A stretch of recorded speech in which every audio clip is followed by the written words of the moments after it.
नमस्कार, आप सभी के साथ मैं स्मिता शर्मा हूँ। मेरे YouTube स्टेशन और सत्य हिंदी के सभी दर्शकों का एक बार फिर से स्वागत करना चाहूँगी। लगातार बातचीत कर रही हूँ अमेरिकी चुनावों पर।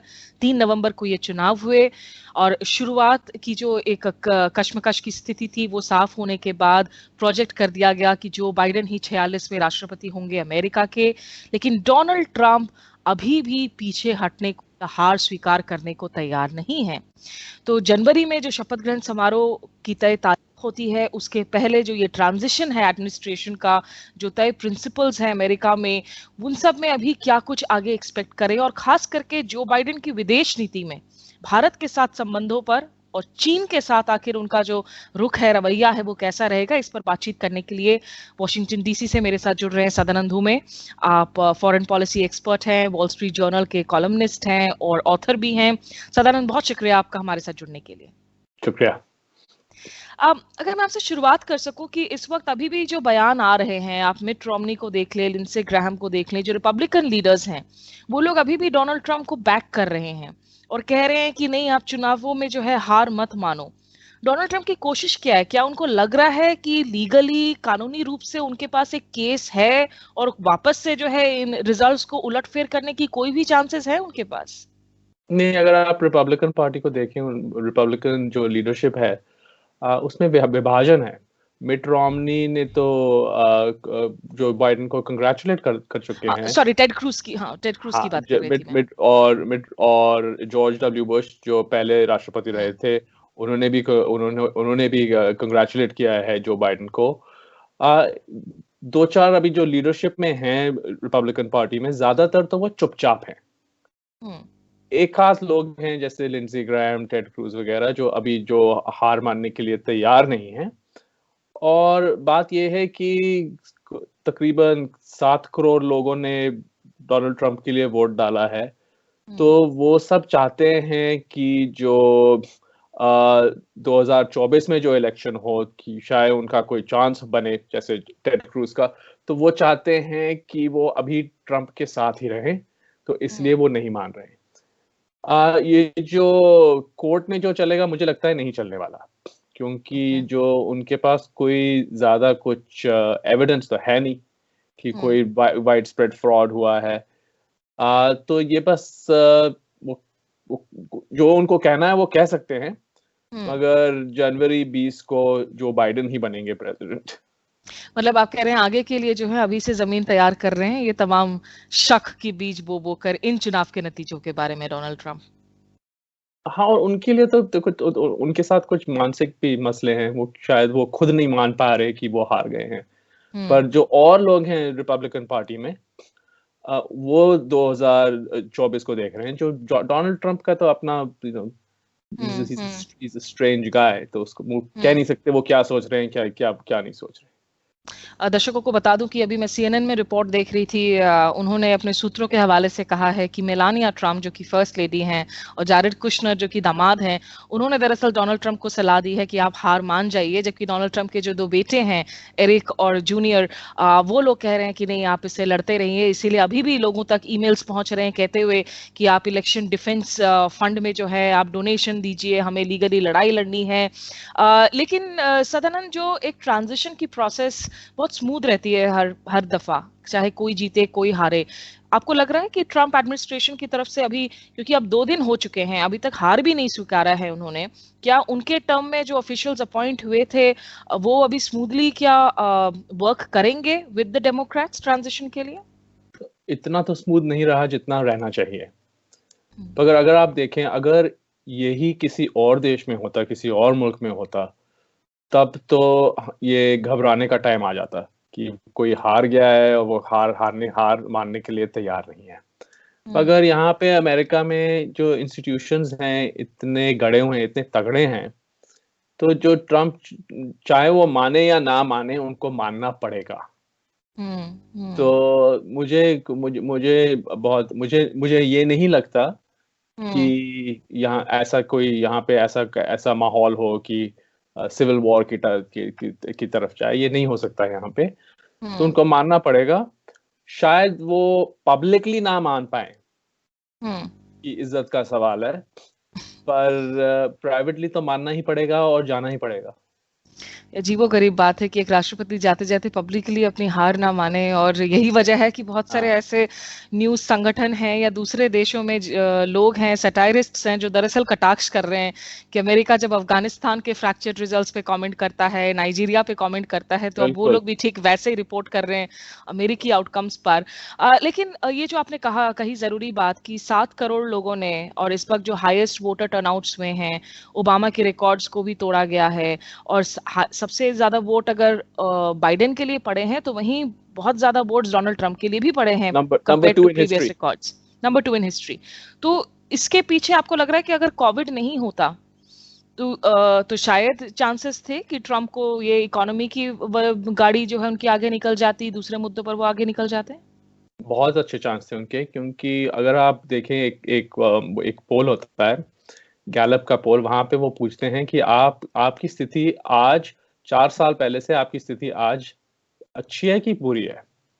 और 56% लोगों ने कहा कि उनकी जो इकोनॉमिक कंडीशन है वो पहले से बेहतर है।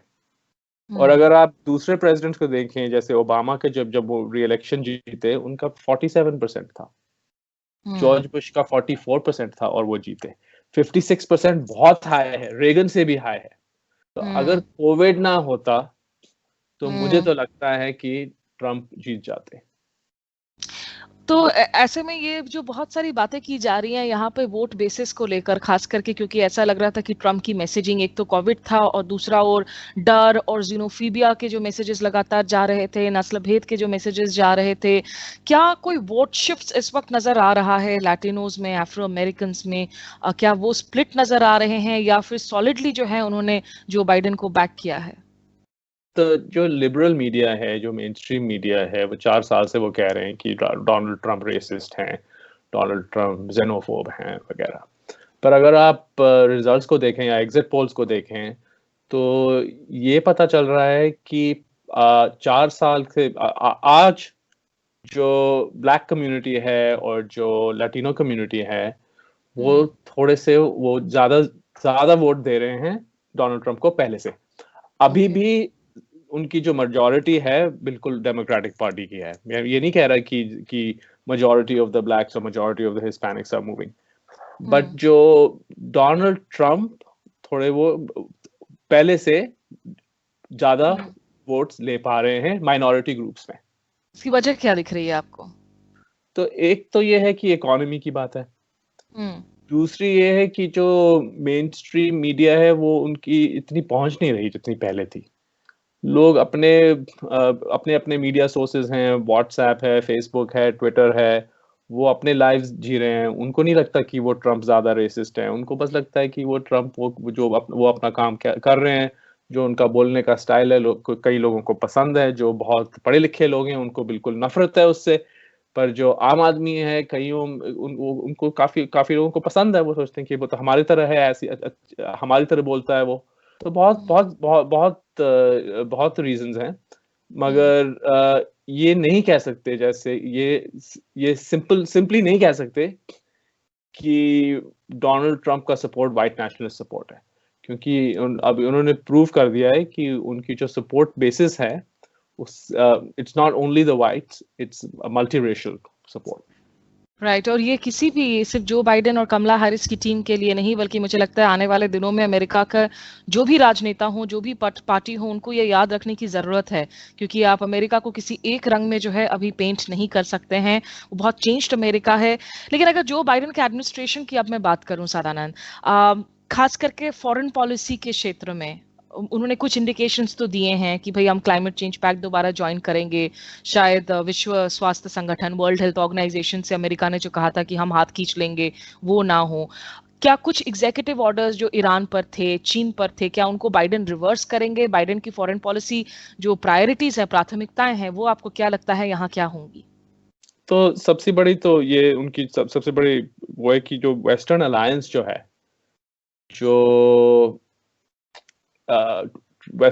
अमेरिका और वेस्टर्न यूरोप के जो बहुत ही करीबी रिश्ता रहा है, उसको वो रिस्टोर करेंगे। पहली बात, that's the most important thing.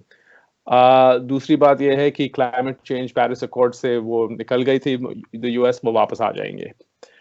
बाकी अभी तो इतना कह नहीं सकते। मुझे लगता है कि जो चीन के साथ जो पॉलिसी है, अब तो वॉशिंगटन में मोर और लेस सेट हो चुका है कि दोनों, आप अगर आप रिपब्लिकन्स को देखें, डेमोक्रेट्स को देखें, दोनों साइड पे लोग कहते हैं कि चाइना इज एन एडवर्सरी। 4-5 साल पहले कई लोग आपको मिलते थे जो कहते थे कि जैसे तरक्की होगी, जैसे विकास बढ़ेगा चाइना में, वो धीरे-धीरे डेमोक्रेसी की ओर बढ़ने लगेगा। अब कोई नहीं कहता ये। शी जिनपिंग का चाइना, सब कहते हैं ऑथोरिटेरियन है, ऑथोरिटेरियन ही रहेंगे, और उनका मुकाबला करना पड़ेगा। राइट पे भी यही कह रहे हैं, लेफ्ट पे भी यही कह रहे हैं। मुकाबला करने का तरीका बदल सकता है। बाइडेन के साथ शायद वो थोड़ा और एम्फेसिस अलायंस पे दें, यूरोप के साथ थोड़ा और वैल्यूज पे दें, मगर ये नहीं होगा कि वो एकदम से पॉलिसी रिवर्सल हो चाइना के साथ। तो ये जो हाँ, प्लीज बताइए। और ट्रेड पे भी मुझे लगता है कि जो ट्रम्प का जो असर है वो पड़ा है ट्रेड पे और इमिग्रेशन पे, वो रहेगा। क्योंकि 7 करोड़ लोगों ने कहा है कि जो आप ट्रेड डील्स करते आ रहे थे 1990 से, नाफ्टा को लेकर, जितने WTO आपने ज्वाइन किया वगैरह, कई लोग कह रहे हैं, बट मिड वेस्ट में कई लोग जो वर्किंग क्लास के लोग हैं वो कह रहे हैं कि हमें नहीं मिला इससे कुछ। तो वो जो भी प्रेसिडेंट बने, बाइडेन भी प्रेसिडेंट, उनको ये मुझे लगता है मानना पड़ेगा। सिमिलरली इमिग्रेशन में कि जो बहुत ज्यादा इमिग्रेशन हो गई थी, वो जो ट्रम्प सपोर्टर्स कहते हैं, मुझे लगता है कि वो इतना हार्डलाइन स्टांस तो नहीं लेंगे बाइडेन, पर ये भी सोचना गलत होगा कि हम एकदम से 2016 की तरफ वापस जा रहे हैं। लेकिन चुनावों के पहले जो वो इंडिकेशंस दे रहे थे कि शायद कैप्स वगैरह कुछ बढ़ा सकें ग्रीन कार्ड्स के, H1B वीजास के, वो तो इतना वो एक्सट्रीम, वो एंटी इमिग्रेंट तो नहीं होंगे। जैसे डोनाल्ड ट्रंप की पॉलिसीज एंटी इमिग्रेंट पॉलिसीज थे, जो बाइडेन एंटी इमिग्रेंट नहीं होंगे। अगर जो इमिग्रेशन की जो स्पीड थी, मुझे लगता है वो अभी वो पहले की तरह नहीं होगी। वो घटने वाली है। लेकिन सदानंद, जो चेंजेस इन यूएस पॉलिटिक्स, लेकिन जो लगातार ओबामा के टाइम से एशिया पैसिफिक पॉलिसी और उसके बाद इंडो पैसिफिक पॉलिसी की रीबैलेंसिंग की बात हुई, आज की तारीख में हम क्वाड्रिलैटरल देशों की मीटिंग्स देखते हैं, ऑस्ट्रेलिया, जापान, इंडिया, यूएस के बीच में मालाबार एक्सरसाइजेस जारी हैं। क्या ये सिक्योरिटी आर्किटेक्चर पर कीपिंग इन माइंड चाइना के संदर्भ में ये फोकस जारी रहेगा? क्या ये और तल्ख होगा, ये और शार्पन होने की संभावना है, या थोड़ा सा जो मिलिट्री हेवीनेस कंपोनेंट है इस आर्किटेक्चर का वो घट सकता है इस एडमिनिस्ट्रेशन में? तो मुझे लगता है जैसे फॉरेन पॉलिसी है, ये एक जैसे कि कोई it's like a super tanker. ये बहुत बड़ी जहाज, ये मोटर बोट नहीं है कि आप कोई नई सरकार आ गई तो आपने डायरेक्शन बदल दिया। ये तो अगर आप देखें, अगर आप यूएस इंडिया रिलेशंस, आप तो कई सालों से आपने इसे फॉलो किया है। अगर आप देखें Bush administration, Obama administration, Trump administration, बहुत कंटिन्यूटी रही है। और अगर आप भारत के साइड पे देखें, वाजपेयी से लेकर मनमोहन सिंह से लेकर मोदी तक, लेकर अगेन बहुत कंटिन्यूटी रही है। तो मुझे नहीं लगता कि ये कोई बहुत डिस्ट्रप्शन होने वाला है। ये जरूर ये जो आपने कहा ये बिल्कुल सच है कि जो ट्रम्प एडमिनिस्ट्रेशन के साथ पूरा एम्फेसिस डिफेंस पे ही था ज्यादातर। ट्रेड पे तो कुछ वो ज्यादा कोऑपरेशन नहीं कर पाए, और ये जो वैल्यूज पीस जो कहते थे ना अबाउट डेमोक्रेसी, ह्यूमन राइट्स वगैरह, वो तो दोनों साइड्स में कोई इंटरेस्ट नहीं था, जब neither from Trump neither nor from Modi. अब मुझे लगता है कि जो ट्रेडिशनल डेमोक्रेटिक फॉरेन पॉलिसी है, जहाँ पे आप जो तीनों चीजें थे, वो फिर से हम अब वो दोबारा देखने वाले हैं। लेकिन जैसे अफगानिस्तान पाकिस्तान में जो ज़ल्मे खलीलजाद अमेरिका के ऑनबॉय बने स्पेशल रिप्रेजेंटेटिव, और तालिबान के साथ बातचीत की प्रक्रिया हुई, क्या उन सब चीज़ों पर कोई आपको पोजीशंस चेंज होते हुए नजर आएंगे, खास करके जो बाइडेन के टर्म में? ईरान न्यूक्लियर डील पर क्या इस वक्त अमेरिका पोजीशन में है कि वो अपने जो फैसले लिए गए हैं ट्रम्प एडमिनिस्ट्रेशन में उन्हें रिवर्स कर सके? ईरान का कह नहीं सकता, हो भी सकता है, मैं बट मुझे लगता है अफगानिस्तान में अगर आप देखें, जो बाइडेन ने फॉरेन अफेयर्स में एक ऐसे लिखा है, उन्होंने वहां पे साफ साफ कहा है that US has to end this forever wars. 20 साल हो गए ना, ऑलमोस्ट 20 years, 20 साल होने वाले हैं अफगानिस्तान में। और क्या उनको और जो अमेरिका की जो पब्लिक है, खासकर जो वर्किंग क्लास वोटर हैं जिनके बेटे जाके लड़ते हैं वहाँ, एलीट क्लास के तो नहीं बैठ जाते वहाँ अफगानिस्तान में लड़ने या मरने, तो वो थक गए हैं इससे। तो मुझे नहीं लगता कि बाइडेन एकदम से अमेरिकन ट्रूप्स को निकालेंगे। पर अगर हम दोबारा बात करें 4 साल में, मुझे नहीं लगता कि अफगानिस्तान में अमेरिका का बहुत ज़्यादा प्रेजेंस रहेगा। शायद कुछ काउंटर टेररिज्म ऑपरेशंस वगैरह वो तो चलती रहेंगी, पर ये जो लार्ज स्केल प्रेजेंस जो रहा है, देखो जो 9/11 के बाद, वो घटने वाला है, चाहे जो भी प्रेसिडेंट बने। पर जो तालिबान जिन कंडीशंस पर जो है आगे बढ़ रहा था, काफी लोगों को ऐसा लग रहा था कि वो वन साइडेड है, लॉप साइडेड है, तालिबान को फेवर करने वाले हैं, अफगान सरकार को नहीं। इसको लेकर क्या डेमोक्रेटिक एडमिनिस्ट्रेशन में कोई दूसरी काइंड ऑफ थॉट है? तो जहां तक मुझे पता चल रहा है अफगानिस्तान एक्सपर्ट से बात करके, कि वो ज्यादातर वो तो कह रहे हैं कि जो पॉलिसी डायरेक्शन है वो बहुत ही ज्यादा वो नहीं बदलने वाला, पर जो स्टाइल है वो बदलने वाला है। और जो ट्रम्प के साथ वो लोग कुछ उनकी चिंता थी कि ट्रम्प एकदम से सबको निकालने वाले थे और अफगानिस्तान तालिबान के हवाला करने वाले थे। मुझे नहीं लगता कि बाइडेन वो करेंगे। वो थोड़ा सोच समझ के करेंगे, सोच समझ के अमेरिकन ट्रूप्स को निकालेंगे। पर ये जो ट्रेंड लाइन है, ट्रेंड लाइन नहीं बदलेगा, मगर जो स्पीड है वो बदल सकता है। ओके। सदानंद, जब भी आप यहाँ पे इंडिया में अगर आप राइट विंग या राइट ऑफ सेंटर एक्सपर्ट से बात करो, तो उनकी आर्ग्यूमेंट होती है कि डेमोक्रेट्स की एक सॉफ्टर लीनिंग होती है पाकिस्तान को लेकर, उनका रवैया जो होता है वो ज्यादा नरम होता है। इस पर आपकी राय क्या है? पाकिस्तान के लिए कोई ज्यादा कोई कंस्टिट्यूंसी है नहीं वैसे अब वॉशिंगटन में। दोनों साइड्स पे पाकिस्तान, ये जो पहले अगर आप 10-12 साल पहले देखें, कैरी लूगर बाइडेन, लोग फिर भी सोच रहे थे कि अमेरिका पाकिस्तान की मदद कर सकता था, उनकी इकोनॉमी की मदद कर सकता था, उनकी डेमोक्रेसी की मदद कर सकता था। अब कोई नहीं सोच रहा वो। हम पाकिस्तान का बहुत ही लिमिटेड लेंस से देखते हैं कि अगर शायद अफगानिस्तान में वो थोड़ा अमेरिका को मदद कर सकें। पर वो जो पुराने दिन थे कि वो इक्विडिस्टेंट पाकिस्तान और इंडिया, वो तो चले गए हैं। They're gone, they're That permanently gone, hyphenation is also gone. completely gone। तो वो है ही नहीं, बिल्कुल ही नहीं है। और लोग सब समझते हैं यहाँ पे, चाहे डेमोक्रेट्स या रिपब्लिकन्स, कि इंडिया बहुत is the prize in South Asia. और जो फोकस है चाइना पे ज्यादा है, और जितना फोकस चाइना पे है उससे उससे इंडिया की जो इम्पोर्टेंस है, महत्वपूर्णता है, वो बढ़ती है। Just last quick couple of question Sadanand, तो इंडिया के संदर्भ में जो ट्रम्प एडमिनिस्ट्रेशन में कुछ बहुत सारे ऐसे कदम उठाए गए थे, खास करके ट्रेड के क्षेत्र में, इकोनॉमी के क्षेत्र में, जिन्होंने Indian interests, IT tech giants को हर्ट किया था। जीएसपी के लिस्ट से इंडिया को निकाल देना, आप जो एलडीसी का स्टेटस या आप डेवलप्ड कंट्रीज के तर्ज पर आप उनको कंपेयर कर रहे थे, या जो टैरिफ्स बढ़ाना था, इन सब पर आपको लगता है बात इंडिया के फेवर में आगे बढ़ेगी बाइडेन के एडमिनिस्ट्रेशन में? मुझे लगता है कि प्रोसेस थोड़ा और प्रोसेस ड्रिवन होगा, पहले से इतना एराटिक नहीं रहेगा। पर अगर आप देखें ओबामा एडमिनिस्ट्रेशन के टाइम पे भी ट्रेड में तो बहुत ही फ्रिक्शन रहा है। और मुझे ये लगता है कि जो पूरे वेस्ट में, खास करके कोविड के बाद, ये जो ट्रेड के बारे में एक बहुत ही 91 के बाद बहुत ज्यादा ऑप्टिमिज्म था, मुझे लगता है वो घट गया है, दोनों साइड्स पे घट गया है।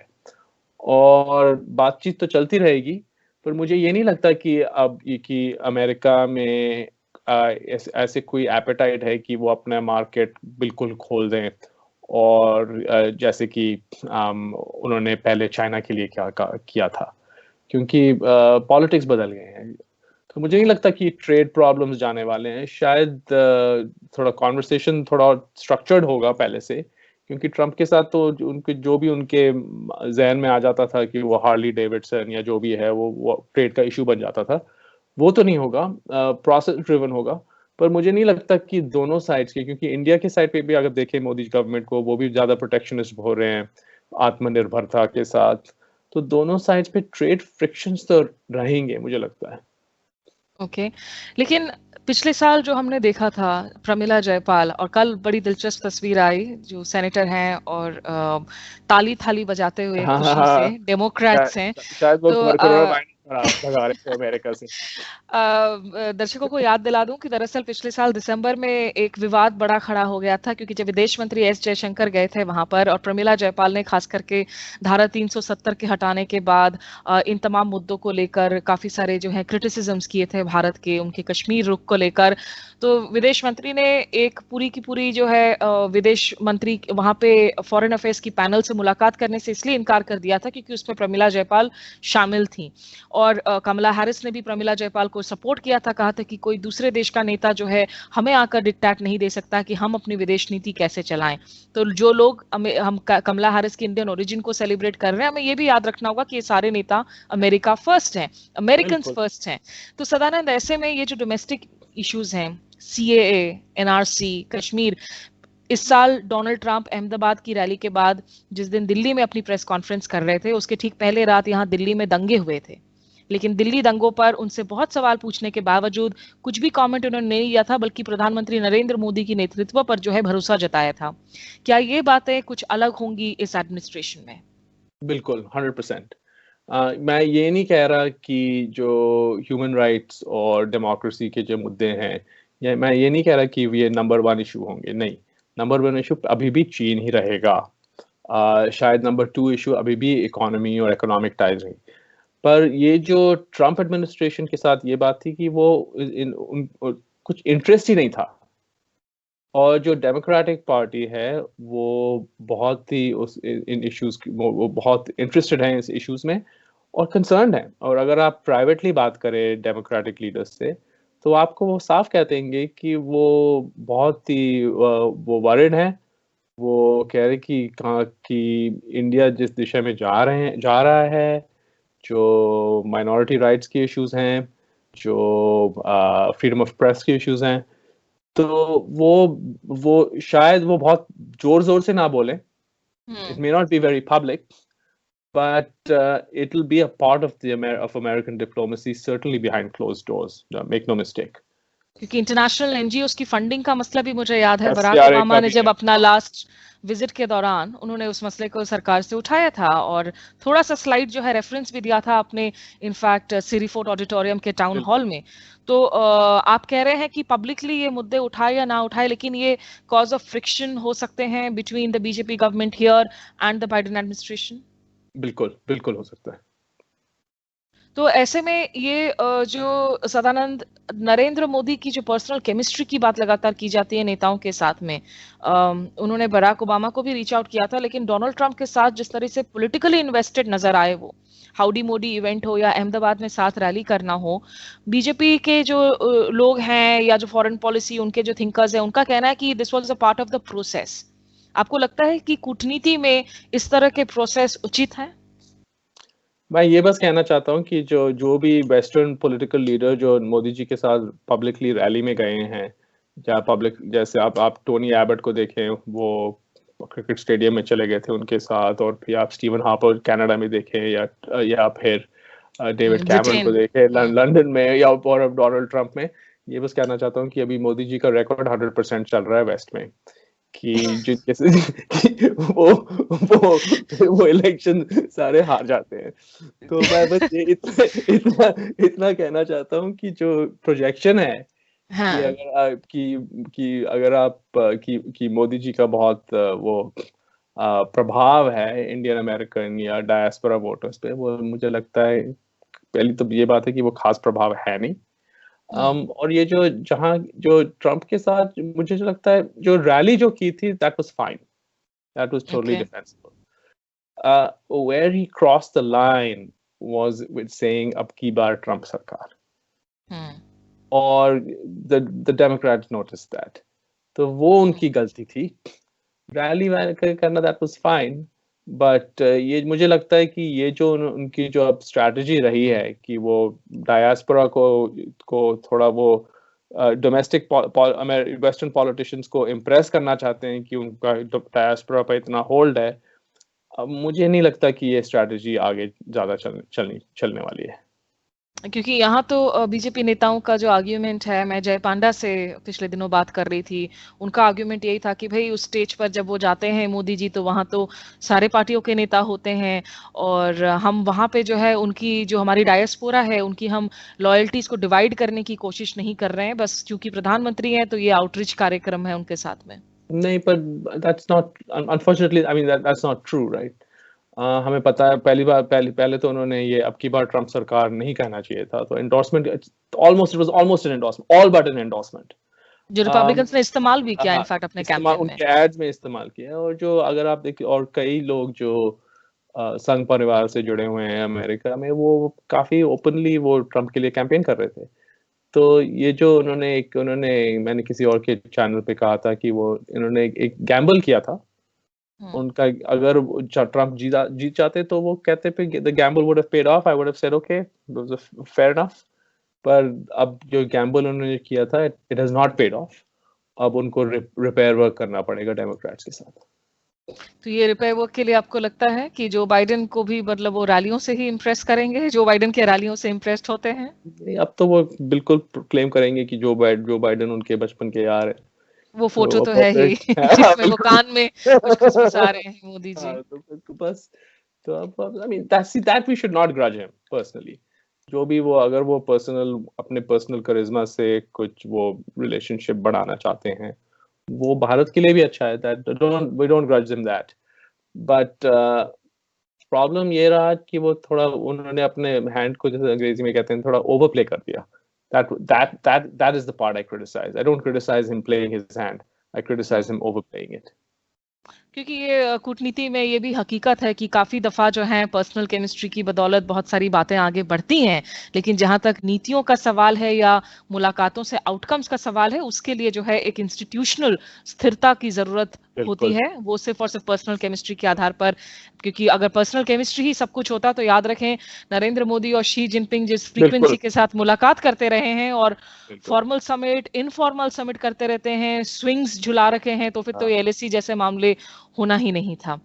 तो फिलहाल जो है बहुत बहुत शुक्रिया करना चाहूंगी आपका सदानंद में, आप हमारे साथ जुड़े और हिंदी में भी जो है खास करके ये बातचीत की आपने, तो इसके लिए बहुत धन्यवाद आपका।